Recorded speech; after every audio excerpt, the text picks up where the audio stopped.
Stella.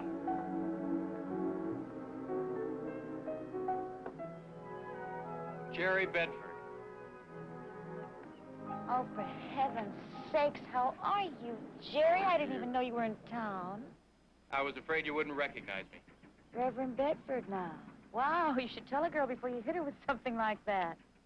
Nice to see you. Nice to see you. Come on over and have a cup of coffee. Have you got time? Huh?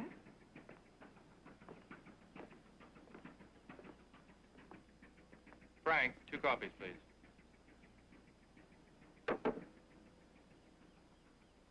I've been sitting here debating whether I should go knock on your door. To offer condolences or counsel and guidance? To let you know I was here. In case you could use an old school friend.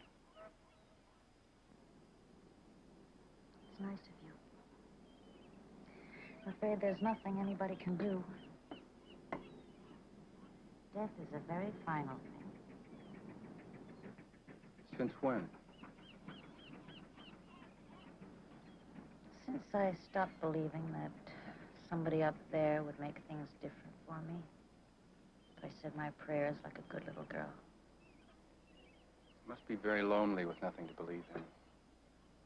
It can be lonely believing in something that doesn't exist. It isn't there. It is there for me. There must be a goal, a purpose, for everyone, something to believe in. Otherwise, life becomes meaningless. I do have a goal, Jerry. I do believe in something. It's called justice. I'm going to get it for my brother Joe. It's the least I can do for him. I wouldn't count too much on justice, Stella. It's very cold comfort for the dead. And it's not enough compensation for the living.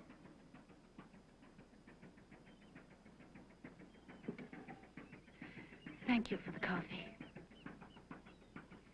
Goodbye, Stella.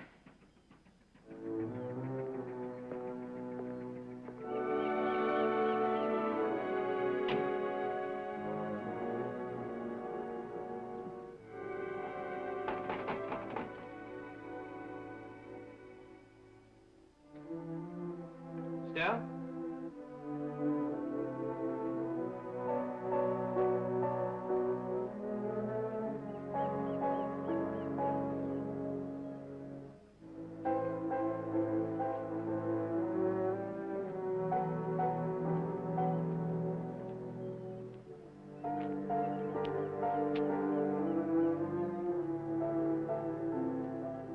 Hi.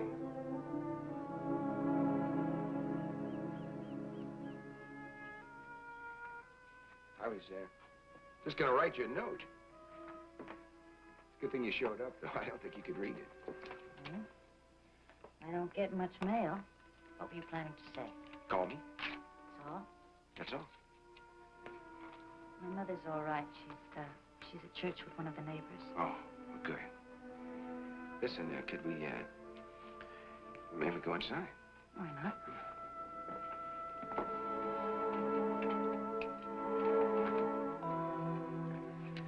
Look, I didn't bring my rain check, but you think I can have that cup of coffee that we didn't have time for?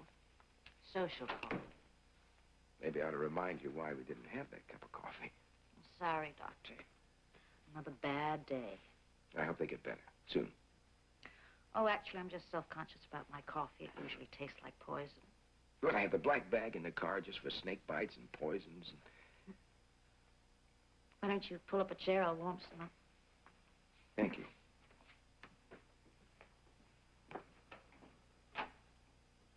I got some good news today. The board of directors at the hospital have granted me my money for the research project. Oh, congratulations. You must be very happy. Yes, I am. Of course, it's kind of provisional. I have to prove to them that I can make it work. I'm sure you'll do that.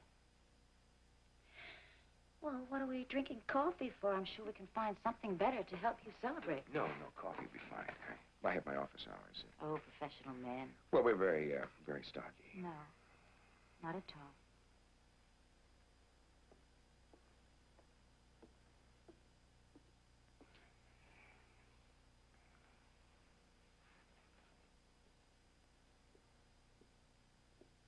Actually, I came by today to ask you to do me a favor. What's that? Well, I'm going to need some help to get the project started. It'll be a lot of busy work. Nothing very exciting, but About that job as my assistant. Are you offering me the job, Doctor? Yes. If you'll accept it.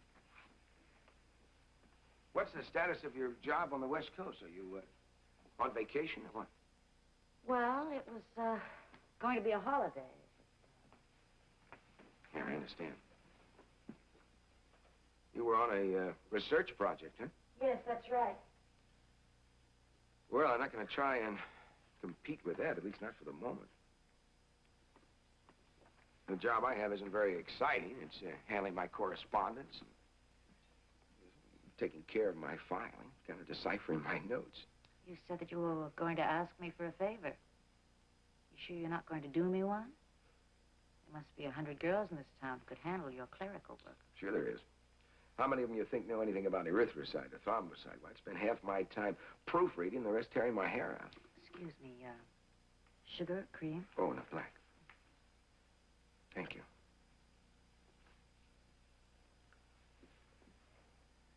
Actually, I'm in the embarrassing position of needing someone with your knowledge without having the money to pay whatever a trained biochemist is worth. Well, I guess I got so excited about the project, I assumed everyone else would, too. All I was hoping for was a couple of hours a day while you were It's here. not that I wouldn't like to. It's just that I haven't decided yet whether I'm going to stay. Well, if there's going to be a trial, I'm sure they'll need you to... What about what I need, Doctor? Excuse me.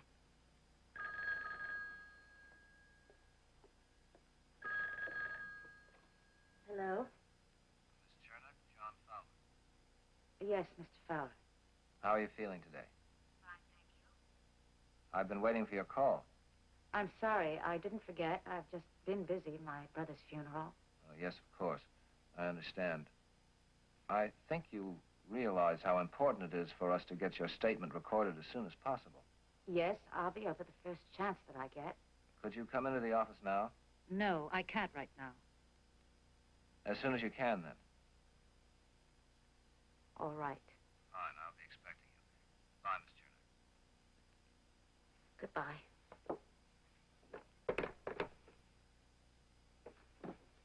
Well, where were we? You were about to offer me the position of keeper of the rubber bands, and I'm about to snap it up, if you'll excuse the pun. Well, then you'll stay. That's great. Yes, I'll stay. Well, I know that I hate to lose you on that West Coast job, but I give you a fair warning. If the budget goes up on my project, I'm going to try and keep you here. Thank you, Dr. With Ross. one important stipulation. Yes. You're going to have to learn how to make some good coffee. All right? I have to go to the hospital. Say, can I drop you off somewhere? Yes, as a matter of fact, you can. The police station.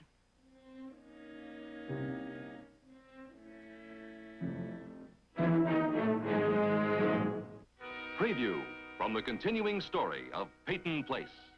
I think your mom's just afraid to take the stand. Don't. That's not why. She's scared. For me. Rodney does need our encouragement and our help. But he doesn't need useless tears. They don't wash away anything. I don't need to see you all the time to be reminded of my father's mistake. I think you do. If only to keep it from happening again.